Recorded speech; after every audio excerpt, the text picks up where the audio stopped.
costs less on carpets, wood flooring, beds and mattresses. Surprise yourself at deskelly.ie. Cloudy and damp this evening, drier later tonight with overnight temperatures dropping to between 1 and 4 degrees. And now you're up to date on News Talk. Off the ball. This is News Talk. Hello, welcome along to Monday evening's Off the Ball. We have Keith Andrews as our studio guest this evening. He is here for the evening. We will also have Pat Nevin and Tim Vickery on the football front, so we are well served in that department. James O'Connor will talk hurling to us, Clare in particular moving in the right direction.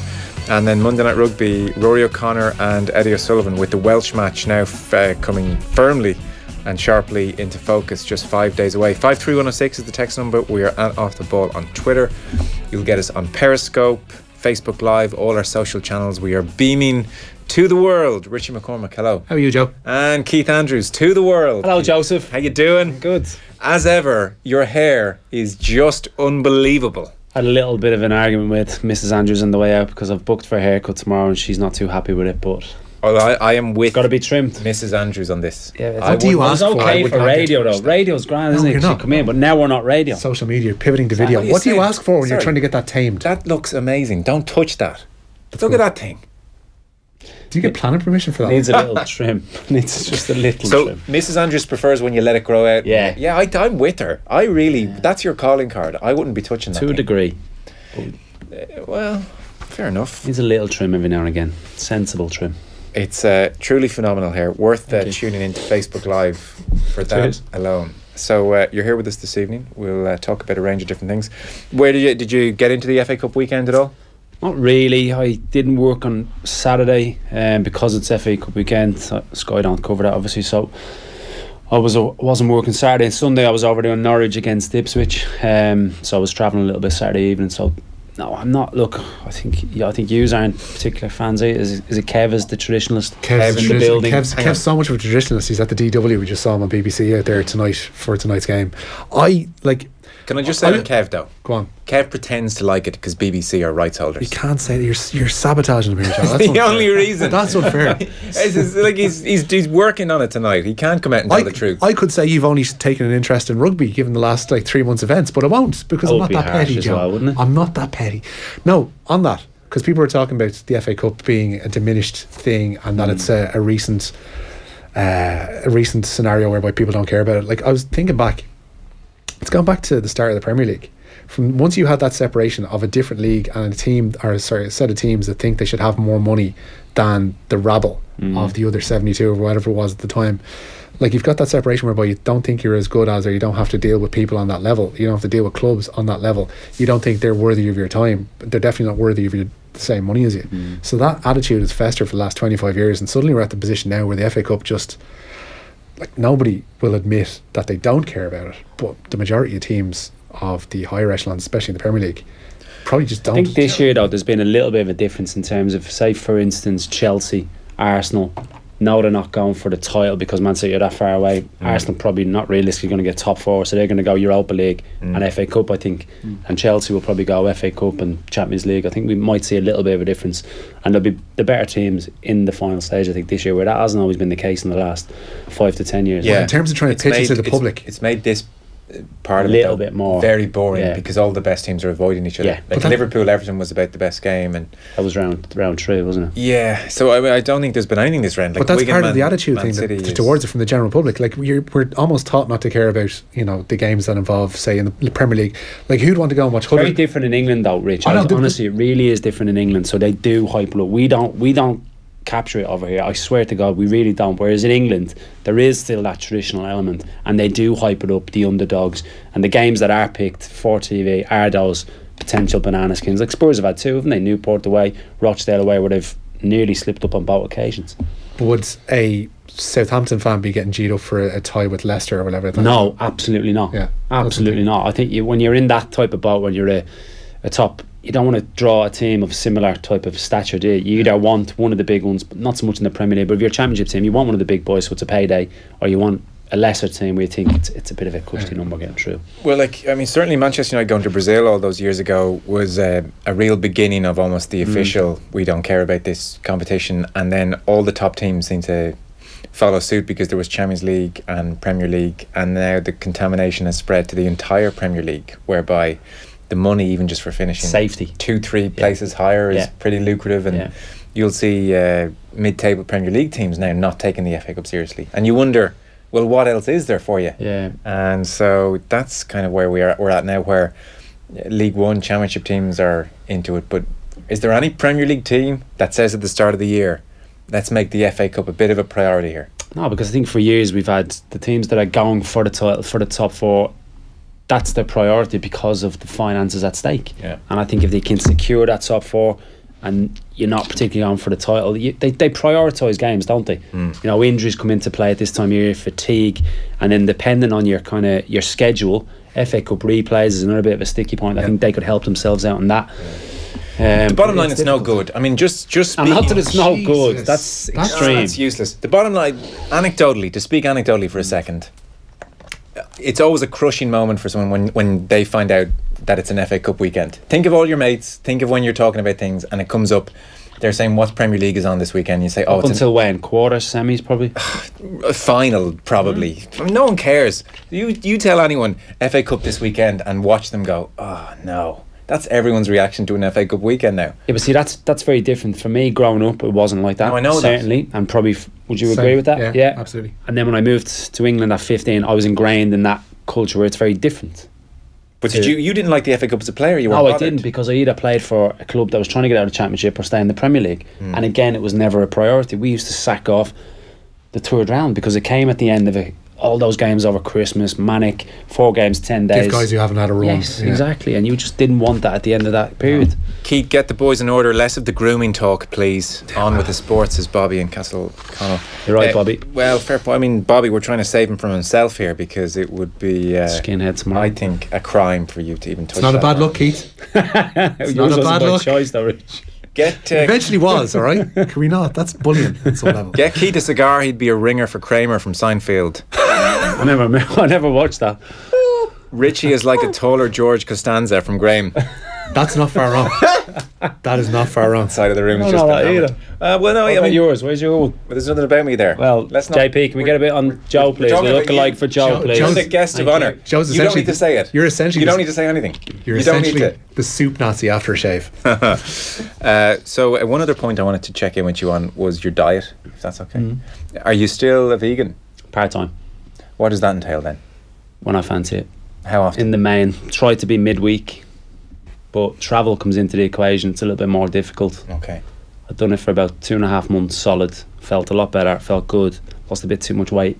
Did And I went back on the meat, was enjoying it, coming up to Christmas, festive spirit and all that, and kind of got back onto it. Give me the basics of veganism again. No dairy, no meat. Right. It's all plant-based foods Okay. in a nutshell. And when you say you lost weight, how much did you lose? About half a stone maybe. Did you? You don't have half a stone to lose. No, I was looking a little bit more on my face. Yeah, because you have big cheekbones as well. Yeah, so they were a little bit They're kind of like gone. shooting out.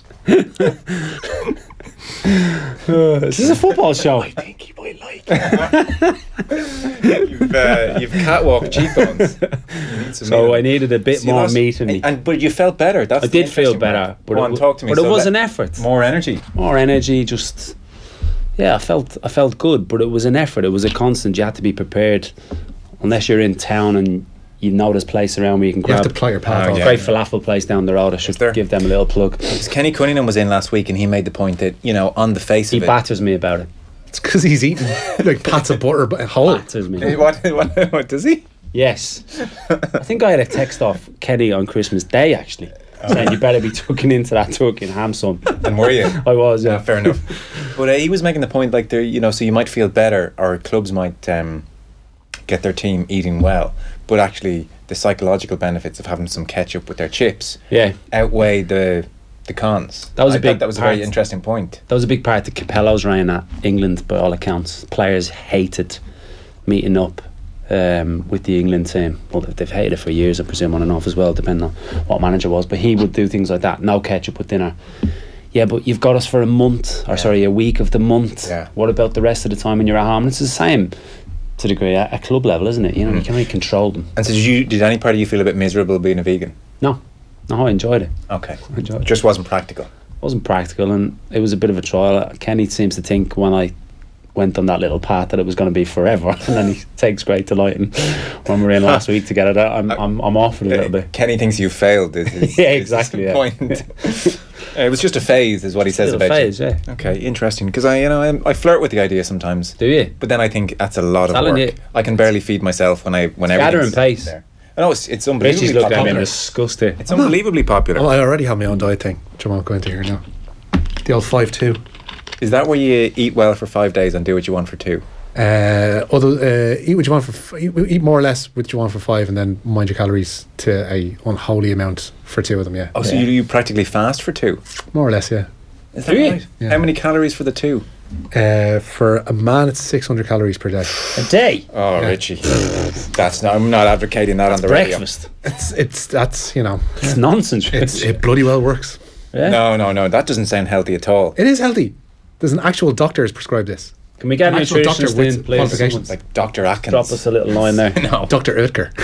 That's very interesting. Yeah. Each to their own, to be fair. What's your diet? I got about 3 stone down, let's be honest. Moderation and everything. You look like you've lost a bit of weight. Have you been stressed lately? It's the stress. No sugar is my only rule. That's Camera really. adds 10 pounds. Sugar is the devil. Sugar is the thing to avoid. Anyway, look, that's a sidetrack. I would be up, by the way, for doing a food podcast. I'm just floating that idea. Diets, Kenny would be in with his batch. All this kind of stuff. I love talking about food. Most Irish people do. Do you know what would be right for you, actually? Go on. Do you know when they get to the cookery section on Ireland AM? I'm just when Mark Hagney's going to have to hang up that fine Louis Copeland suit at some stage.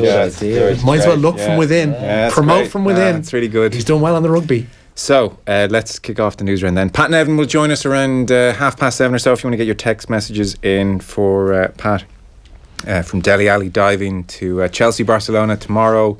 The situation at West Brom: Johnny Evans, Gareth Barry, Jake Livermore, and Myhill stealing a taxi allegedly in Barcelona. Curious to know, will the team be looking at the lads saying, "You really let us down here," or will it be laughed about and just a big joke for the few days? So all of that to come with Pat and Evan.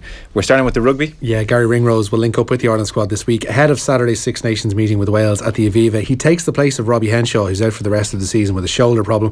Ringrose hasn't played himself since injuring his ankle in Leinster's Pro 14 win over Ulster on the 6th of January, and he trained with the province today. Tyke Furlong, Ian Henderson and James Ryan said to be progressing well through their respective rehab programmes, while Andrew Conway has returned to the Ireland camp, having missed the games against France and Italy with a knee injury. Meanwhile, Joe Schmidt has called up Connacht scrum half John Cooney in place of the injured Luke McGrath, while Munster hooker Niall Scannell replaces Ulster's Rob Herring. And the Wales squad shows a clean bill of health ahead of Saturday's game. Dan Biggar could be set to see his first involvement in this year's competition after the out-half missed Wales' first 2 games with a shoulder complaint. Lee Halfpenny returns, having missed the loss to England with a foot infection, while back row Talupe Faletau could see his first action since December. Liam Williams and George North both came through their respective Premiership outings at the weekend unscathed.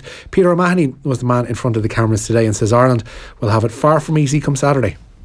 Look, obviously they've expanded their game a little bit. You can see the way their I suppose their pack is given the licence now to throw the ball about, and there's I suppose a little bit of a scarlet's look about them, the way they're throwing the ball around, which is very impressive, which kind of means that they're very dangerous across the board, and that hasn't really changed for Wales. They've always been incredibly well drilled and an incredibly dangerous team. This is going to be a brilliant game, and the other piece of news which came through today, Richie, is just in time Wales injuries have all cleared up. Yeah, they have, as we mentioned there, Liam Williams and George North and the like coming through unscathed across the weekend with their Premiership clubs.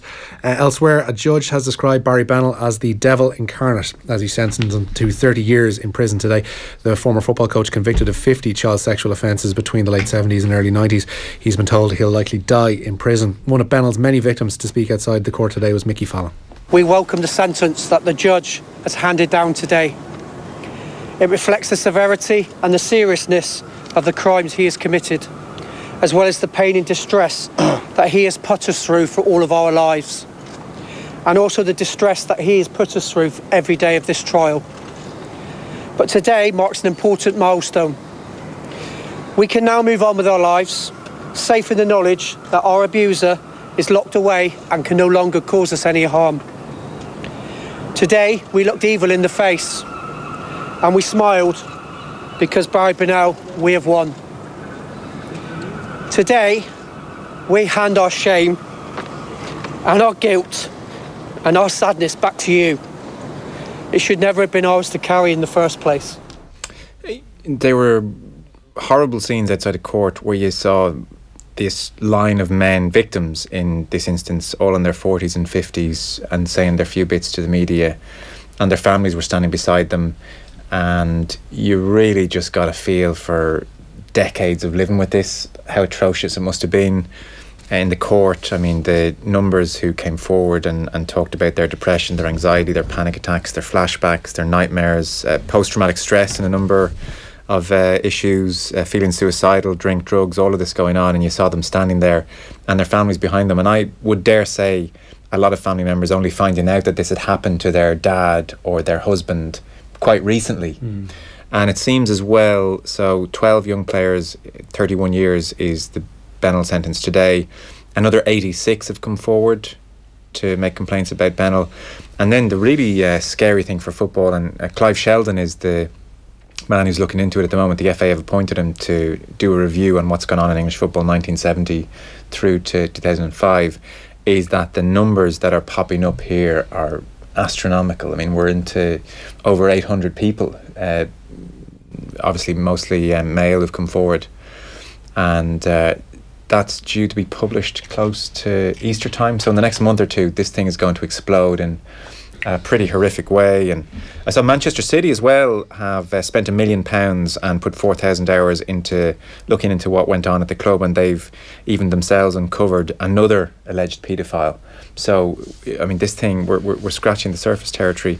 And there was one other thing to mention. We'll talk about this in the football show, Keith, and I know you've been coaching at academies and maybe have a better feel for best practice these days, but at Crewe at the moment, the really scary thing, and Ollie Holt wrote about it in the Mail yesterday, is that Dario Grady. Yeah. So he was fairly instrumental in bringing Bennell to Crewe in 1985. He's still the director of football there, and John Bowler, who has been a director at Crewe since 1980, is now the chairman. And they're still there, and there's nobody's saying they knew exactly what was going on, but a lot of people feel it's deeply inappropriate they were still there. Dario Grady gave a character reference for Bennell when he was up on trial in Florida back in the 90s, and the club Crewe have said they would launch an independent review at the earliest opportunity. That was in November 2016, and still nothing. And on Friday, when Pep Guardiola, who I mean ostensibly has nothing to do with any of this, was talking about it quite well on Friday, Channel 4 went to Bowler and said, "What's going on here?" And there was no comment. So what Crewe are doing is beyond belief, but it's like shocking stuff. There was a terrible moment in court today where Gary Cliff, who'd been at Man City and had been abused hundreds of times, and even on the pitch at Main Road in one instance, I mean, I don't even know how something like that happens, went right up to Bennell to try and make eye contact with him and said, "Why?" And Bennell didn't say anything back. He's had no remorse, which is probably the most shocking thing, sickening part of it, isn't it? Yeah. So dreadful stuff. We'll touch on it. We'll talk to Pat Nevin a bit about it as well, and talk a bit more on the football show. But just that image of all of them outside the court today is... And you're right as well, the families, horrible. When this kicked off, not really knowing that maybe that relative has had to deal with this internally for, like you said, decades. I mean, they're all in their 40s, 50s. But the bravery that they've shown, and Annie Woodward obviously was the one that came forward first, started it all off. Yeah. So that will all play out. We'll be talking about this, unfortunately, I think, for the next 4, 5, 6 years fairly regularly. Yeah. Ex-Sligo Rovers boss Paul Cook, he's hoping to draw upon his cup pedigree this evening. Cook leads League One Wigan Athletic into FA Cup 5th round action tonight against the runaway Premier League leaders Manchester City in a repeat of the 2013 final. Kick-off at the DW is at 5 to 8, and Cook is hoping his side give a good showing of themselves. Everyone at the club's earned the right to have a really good day. Not a good day where we're celebrating being involved in a fixture, but where we're going to celebrate being involved in a competitive game. That's what we want it to be. We have the utmost respect for Man City, as I think everybody does in English football. But we must do our best to, with the lads, the staff, ourselves, believes that moments in the game, key moments in the game, can go for us. If they don't, then that's football, and we'll obviously wish Man City every success in their pursuit of all the silverware they're going for. A 4-2-3-1 for Wigan tonight. Their line led by one Will Grigg. Noel Hunt is on the bench for them. For City, they line up with Claudio Bravo in goal. A back four of Danilo, John Stones, Laporte and Fabian Delph, with Fernandinho, Ilkay Gundogan and David Silva across their midfield. Leroy Sané, Sergio Aguero and Bernardo Silva are their front three. A 5-8 kick-off, as I mentioned on this one. Waterford manager Derek McGrath says he feels let down by a flat showing from his side yesterday. The Daysher are the only winless side in Division 1A of the Allianz Hurling League, following yesterday's 120-112 loss to Kilkenny at Welsh Park. After the game, McGrath was as open as ever when speaking with Oisin. Was there times where maybe the game plan got a bit confused, because there was times where there was a lot of guys inside their 45, then there was times where there wasn't, there was times where you kind of were on the ball and weren't quite sure what option to take, and I appreciate that can happen when you're experimenting and changing things around, but at this stage would you be disappointed 3 games into the league? Yeah, overall we're disappointed, because you like to have points on the board if you like, but look, we're probably a little bit behind in terms of where we have been other years, and yeah, look, I think the confusion or anything that comes from just over trying, even, and in actual fact sometimes over enthusiastic about what they'd like to do. We prepared really well for the game, and when you get a flat performance or a non-performance like that, you're just extremely disappointed, you know. We'll talk to Jamesy O'Connor around 20 to 9 or so about the weekend's hurling. Elsewhere, and on the mention of Luke McGrath we had earlier on, Leinster hopeful of a swift recovery from his knee injury. The scrum half picked up a knock during Saturday's Pro 14 win over the Scarlets, and he'll miss the remainder of Ireland's Six Nations campaign, but after a scan yesterday, it is hope McGrath will be fit for Leinster's Champions Cup quarter-final with Saracens on April Fool's Day. While on the Munster front, their winger Ronan O'Mahony will undergo a scan to assess a shoulder injury sustained in Saturday's Pro 14 defeat to Cardiff. He's now a major doubt for this Friday's visit of Glasgow to Irish Independent Park. The province say Tommy O'Donnell is edging nearer a return. That's after a shoulder injury of his own kept him out since New Year's Day, while out half Tyler Blayendal came through his comeback cameo against the Blues with no ill effects. And on the rugby front, I should remind you that the Off the Ball Roadshow in association with Heineken Rugby Club is back this Friday. Six Nations special at the Mansion House. Jer's going to be there with Brian O'Driscoll, Keith Wood, on the eve, of course, of Ireland against Wales, along with Martin Williams and Serge Betson. That show is completely sold out, but we have some VIP tickets to give away. As part of the prize, you get the best seats in the house, some refreshments and a chance to meet and greet the stars. To be in with a chance of winning, just tell us Warren Gatlin's first job as Ireland head coach ended in defeat to which team? Sorry, his first job as Ireland head coach ended in defeat to which team? First game. First game. First That's job. a typo. I'm reading off the script. JP. Ow, don't shout. You should come in and apologise. Text, okay, I'll give the deal again. Warren Gatlin's first game as Ireland head coach ended in defeat against which team? Listen, I read the script. That's all I can do. So Warren Gatlin's first game as Ireland head coach ended in defeat against which team? Text your name and answer to 53106 for 30 cents. We'll announce the winner at the end of the show. And you can also sign up to HeinekenRugbyClub.com for more chances to win tickets. That's the Off the Ball Road Show in association with Heineken Rugby Club, Friday, February 23rd at the Mansion House in Dublin. JP would like to apologise for the handling of that competition. We'll take a short break. Pat Nevin joins us next. Off the Ball on News Talk. In association with the Air Sport app, allowing you to cast your favourite sporting action from your tablet or mobile phone straight to your TV. News Talk Breakfast. The religion that's done in most secondary schools is not of a doctrinal nature anymore, and it would seem a pity if they are completely, if young people are completely unaware of the concepts involved. Like a youngster in first year asked me the other day, was an atheist the same as a Protestant? I said, not really, no, it's not. In fact, not at all. News Talk Breakfast. In association with Air. Back tomorrow on News Talk. Thinking of buying a car? Before you do, stop. You could save thousands by buying your next car at trade prices at Merlin Car Auctions. 3 auctions every week, Tuesdays and Saturdays at 10:30 a.m. and Wednesdays at 7 p.m. With over 120 cars to choose from, you're guaranteed a bargain. See merlin.ie to find your next car and save money. That's merlin.ie. Hi, Mark Kellett, CEO with Magnet Networks. How fit is your business for growth? Gareth here from Body Right Physiotherapy. I got my business fit with Magnet Networks office in a box, which meant that when I moved premises, I could keep my phone numbers and my customers, have lower bills and simpler access to services across my 2 sites. Business fitness is all about finding the right plan, and I found mine with Magnet Networks. We work with our customers every day to make sure their broadband, phone and cybersecurity services are fit for their business. See magnetnetworks.com. News Talk's Happily Hired, brought to you by Jobbio. Jobbio is the place where millions of talented people find their dream job. Here are some of the thousands of companies hiring this week. GBE Technologies have an opportunity